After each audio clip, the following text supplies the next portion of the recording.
Elon Musk did slam the Senate's latest version of that multi-trillion-dollar tax bill, quoting on X, polls show that this bill is political suicide for the Republican Party. He is warning that the cuts to EVs and other clean energy credits would be incredibly destructive to the country. Joining us now is Bloomberg's Jamie Nimmo. Jamie, just how big of a surprise was it to get some of these tax credits rolled out more quickly or rolled back more quickly? I mean, we heard there from the disagreement from Musk. Just how big of a surprise to the industry was it?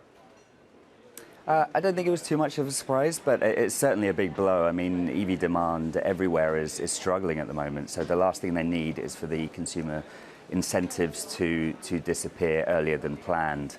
I mean, you've seen the impact in Germany where that happened last year, and there was a real drop-off in demand, and that happened in the UK as well, where I am, pretty quickly. So you can imagine the sort of drop-off in demand there'll be in the US when these come into effect. If it is Elon Musk that's hitting back at X, does he still hold to any political sway, Jamie? Will congressional leaders, will senators, will House of Representative members listen to Mr. Musk? I think they'll certainly listen. I mean, it's fascinating, the sort of dynamic at play here. I mean, whether he has the sort of influence he had before is unclear, but he is still chief executive of Tesla, an incredibly important company, especially in the EV space.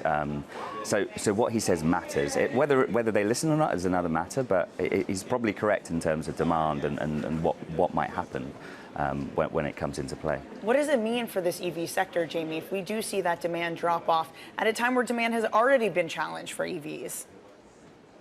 Yeah, it's incredibly challenging. I mean, it's not just Tesla, it's everyone's struggling. I mean, the US has been slightly behind on the take-up versus other markets, so you can see how that would affect things going forward. It's just another sort of blow to the whole sector that you know, they've got import tariffs to deal with, the Chinese tariffs into the EU as well. So it's another sort of obstacle for them to overcome when they're already struggling to sell these next generation of vehicles, which are costing them a lot more to make already. So that's, you know, getting consumers to pay extra sums is difficult. So when you haven't got those incentives to entice them to make the switch in the first place, which is a difficult thing for people, you know, who might have range anxiety, they might be worried about the spending, you know, is it going to run out of charge, all those sort of things. It's just another obstacle that will prevent them from making the switch, and they'll stick to gas vehicles for longer, really.